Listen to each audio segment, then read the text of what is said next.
Hey everybody, this is Perch. All right, this video is going to be titled "What Anime Does and No One Really I mean, well, let's face it. Actually, I'll forget what I was going to call it. So who knows what this is actually going to be called? But in theory, that's what the mail's called. So that's what we're going to read. It says, "Hey Perch, first time emailing you. Love your videos. Thank you. I've engaged with comics and manga for almost my entire life, and from viewpoint on what's killing comics is the lack of cartoons being made of it.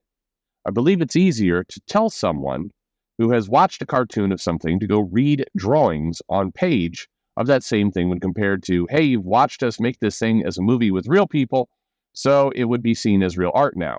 After this, please go read our little art books, okay? All right, I get it, okay. Anime, on the other hand, is without a doubt a long, well-animated a movie for manga, and the numbers don't lie. People like to talk about Demon Slayer doing numbers on comics, but no one ever brings up its pre-anime numbers. Simple. Few people knew of it, and few people cared. That's mostly true. Here's what I say. Just pick some of the best characters, old comic storylines, streamline it, give it a unique art style. Doesn't have to be anime style. You guys, cartoons doing well, so stop looking down on yourself. Sorry if it's long. Hope I didn't make a lot of errors. Okay. There's a little postscript just for me. Anyway, writing from Nigeria. Hope you guys have a good year. Thank you very much. Very appreciated for sending in the mail. It's a good observation. Look, and it's one that that I've mentioned before, which is, in terms of doing movies, the Marvel and DC universe, Warner and Disney, immediately hopped to, we got to make this big $200 million movie, and look at how well that's worked out. I mean, in some cases, great. But in a lot of cases, there's been a lot of movie that's been lost in this process. And, they're making these big budget giant films, and they're risky. And they're getting increasingly more risky because it's not necessarily that the bottom is falling out of the superhero genre, but it's definitely, becoming a exhausted, tired genre. The use of the multiverse, which is absolutely one of the worst traps that a lot of these movies can run into, because in effect it removes all stakes from the movie. It's just almost every movie is touching upon that now. And even if a movie doesn't touch upon it now, the viewers are watching and going, well, there's a multiverse reset button you could hit somewhere along there. So, I'm sure everything will be fine. That's kind of where we're at with superhero movies. So a good alternative from a pure financial standpoint would be, just lean in on animation, do what manga does, and, take some storylines that work really well, the popular stories, and adapt them, almost kind of direct, just do that. And, making cartoons is not cheap, but it's certainly a hell of a lot cheaper than doing a $280 million budget for a film where whether it's going to work or not, or whether the story is going to pan out, is very questionable, or whether the audience will respond. So I think it's a great idea. Now, in terms of manga, I think the harmony between the manga and the anime, between the print and the movies, like you say in the mail, it works. And I think it is an easier argument for somebody who watches the anime to go, hey, here's something that's visually very, very similar. It's going to look and feel about the same. It's going to be, but more than just the visual aspect of it, it's going to be the same. I think one of the things that turns people off is if they do go watch, say, Black Panther in the movie theater, and this happened, directly with the first Black Panther, they would go watch it. And then they would come and they'd pick up the Ta-Nehisi Coates Black Panther, and the two really do not relate to each other, like, at all. And so it's even the visual style is different. The story style is different.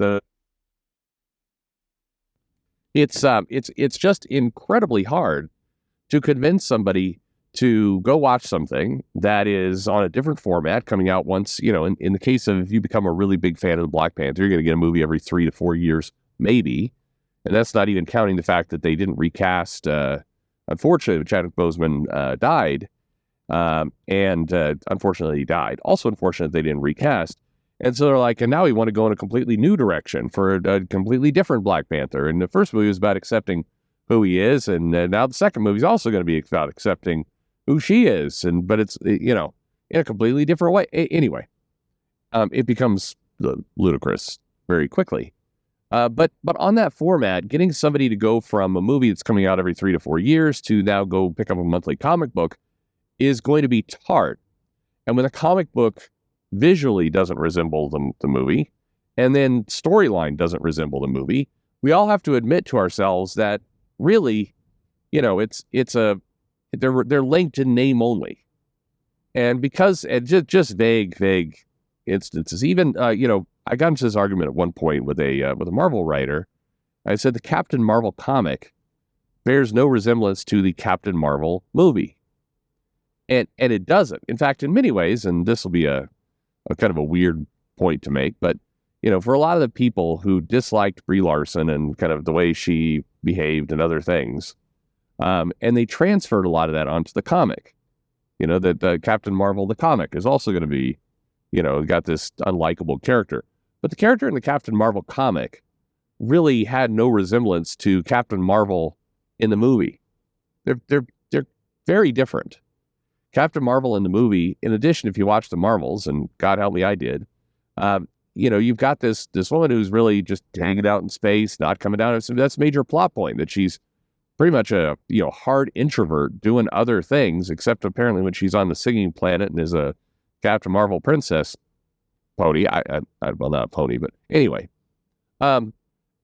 these things do not connect to each other at all.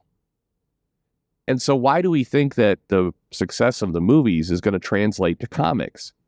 Sure, the art style is a barrier, and sure, the frequency is tough, and it is a little bit of a weird sell when you tell somebody that the cost of that movie ticket is the same price or maybe cheaper than buying 1 month of a 22-page book. I mean, these are all barriers. But beyond all of that, the story isn't the same. Not even close to the same. And so, in effect, they both have to go find their audiences separately. So there is no drafting off of the movies, whereas anime and manga absolutely does. If you have a successful anime series, now you made the mention that Demon Slayer wasn't as popular before the anime. It wasn't as popular for sure, but it wasn't unknown. People did know about it. Now outside of Japan, you're right. Definitely, I think the international view of a lot of manga heavily leans on there being a successful anime. Totally true. There, a lot of manga does not have anywhere close to the popularity of the manga that has anime, that has actually gone animated. That's a pretty key driver of success. So anyway, it's an interesting point. I still fully believe that one of the smartest, easiest, it's sitting right there, things that U.S. comics could do is leverage their giant kind of multimedia owners, come out with an animated series, copy it beat for beat, make sure that the comic is in print at that time. Like if you're going to do the Dark Phoenix saga, then you got to just copy it directly down to the dialogue.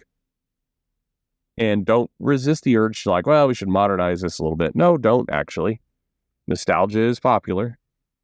People figure it out and put that out there. And I think these companies would be absolutely shocked how much money they would actually make, because people love that connection, and it would tie back to the comics. But that's the way you're going to do it.